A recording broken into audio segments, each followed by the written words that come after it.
Okay, our next lesson, very important, the C five-finger scale in the bass clef. 5 notes from that new bass C. C, D, E, F, G, C, D, E, F, G, C, D, E, F, G. So now we have it with both hands. A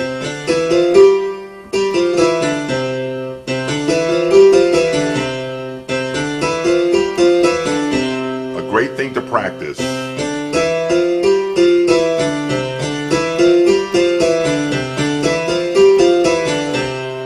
C five-finger scale and bass clef. Let's play the song.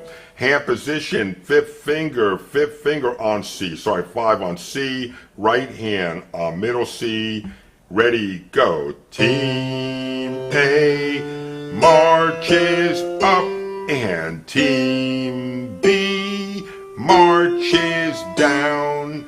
Team A knows more plays, oh look, their field goal looks the same. And then play the lowest C on the piano. You gotta find yours. Here's mine. Okay?